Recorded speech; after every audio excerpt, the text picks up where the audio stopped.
So we open with Gabrissi saying she wants Ray to live so he can pay his bills. What restaurant bills are you talking about? You know that Coot's retired. Karen's hoisting the financial burden because she can. She's able to keep her business thriving while yours shuttered before the panty. And that really wasn't your business. You were just a figurehead. You literally were supposed to sit there and look pretty, and you couldn't even do that. And that's your claim to fame.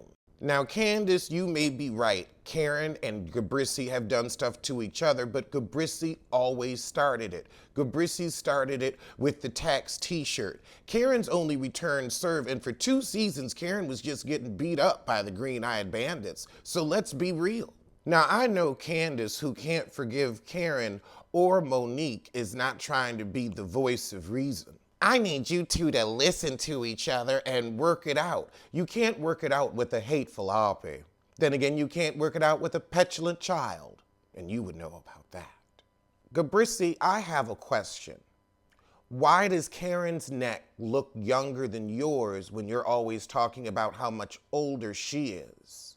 I mean, it's that soft tissue paper skin that's just collapsing in on your trachea, and it looks like a vagina. A throat pussy, if you will. Why don't you get that tightened up before you say anything else about Karen or anybody else's marriage? Check your neck. So Rob Dixon is gonna let her friend Alaska stay in the cottage while you in the big house, because you ain't never been in the big house before and you know your broke butt will never be there again. You just as sorry. I'd be with my friend, that's where I'd be. Then again, you probably know it's your last season and that heifer gonna be your replacement. So go on and enjoy your last free vacation. Because we know when you're off the show, it'll be back to palling around Pigeon Forge at best. Oh, this cottage is shady. This cottage, I mean, this isn't a cottage, this is a staff house. Maybe an in-law unit. But if you're living in that big estate, I'd figure you'd want your in-laws to live better. That is pathetic, Candace. Of course you would come up with this crappy lodging for everybody else, but make sure you've got something decent for you, Gabrissi, and Rob Dixon.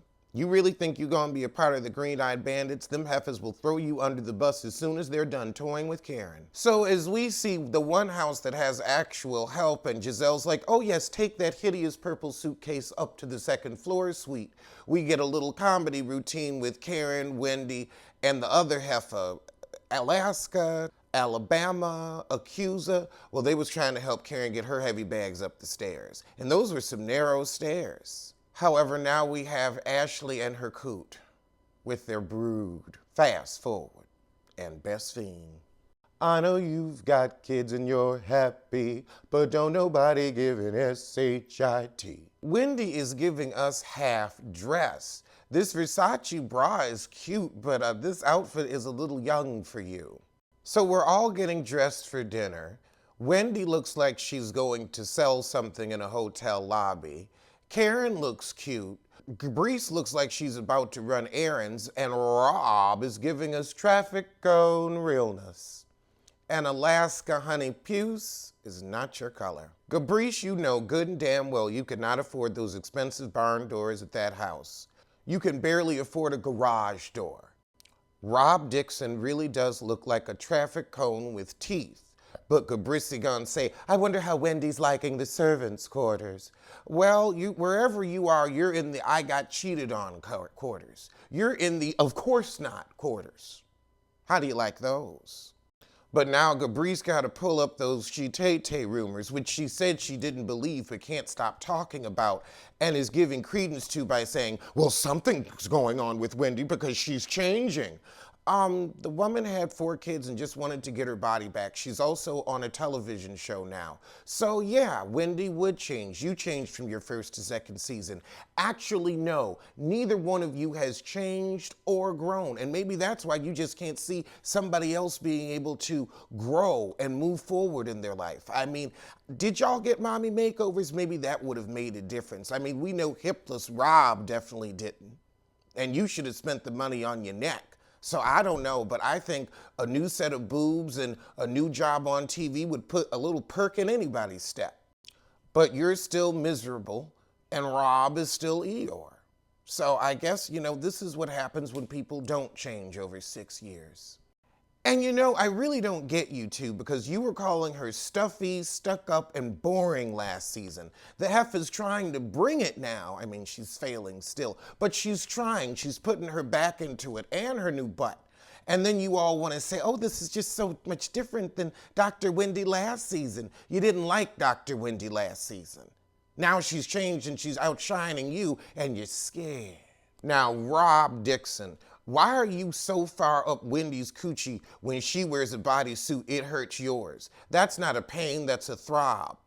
You're just a touch-me-not, so you don't understand it. However, at the end of the conversation, we get to the real. I just think she might be overcompensating for these cheating rumors with Eddie. The rumors had only been out there for 2 weeks. She had been scheduled and gotten this surgery. That was in the works since the end of last season. So the rumors weren't going around then, so this makes no sense, Gabrice or Gabrissy. You're just a poor liar who wants to ruin someone else's marriage because your husband walked out on you. Well, first he had babies on you, then he walked out on you. Then he walked out on you again on camera to let everybody know once more. Then got on camera again and embarrassed you thoroughly, going back and forth with Monique. You really did marry a bitch with a binder, and that's sad. Wendy walked in on him and said, oh, was y'all having a deep conversation? Honey, shallow minds cannot have a deep conversation. Gabrice is gonna lead an exercise class. Your cankled butt don't know nothing about exercise. I don't know what you know less about, exercise or keeping a man. I can't believe I have to agree with Gabrice and Gabrissy's neck. The second they said they were going to a distillery, it was Whiskey Wendy. How many names, heifer? Zen Wen, Whiskey Wendy, Professor Wendy. I'ma just call you heifer. Candace, you and Chris's gender roles aren't very reversed. You're both living off your mama. That's it. Chris believes you can bring home that check, and he believes you'll get out here and act a fool to do it so he can keep playing in food, not getting a real job. It's a Penelope Thomas Bailey tea for me. You know, Gabrissy, you would know about Chris riding on Candace's coattails since you rode on Jamal's coattails, while other women were riding on his dick. Now Gabrissy's pouncing on Rob. Well, have you made any changes? Are you getting out of the bed? Your man doesn't want to marry an unattractive. Is that why y'all aren't rushing down the aisle? Well, they weren't rushing down the aisle because they milking this for the next season. You know that as well as I do. But Juan don't want her. He just wants to be around for the kids, and you know that's true too. But you go and put this heifer on blast in front of the table for a plot line. I mean, damn, I thought Flotsam would be loyal to Jetsam. Now Gabrice gets to attacking Wendy. I can't put my finger on it, but there's a difference in you. Candace, you get 2 points for calling them Tweedle and Twaddle, but they are badgering Wendy for no good reason. But the reason is to get to the rumor. Mia gonna say, well, as a professor, you can't be sexy because Oprah and Michelle Obama keep their titties covered up. Mia, you don't make no damn sense. She is not teaching right now, so she can wear what she wants. Is that outfit appropriate for the classroom? Absolutely not. But she's not in the classroom. She's on television at a dinner where she can wear whatever she wants. Gabrice gonna say you were sexy last year. No, she wasn't in them dumpy little outfits, but you would think that was sexy because you're the poster child for dumpy girls. Wendy said, I define my sexiness, not you. And Gabrice, you can't define sexiness for anybody. All your men is ugly. And not just ugly, but unreliable. Giselle wants Wendy to be happy, but it doesn't seem like she is. She ain't because she got to look at your neck. You don't want anybody to be happy, you lying Gila monster. Alaska says, well, Gabrissy, since you've got so much on your mind, let me ask you something right quick. Is Jamal coming? Of course not.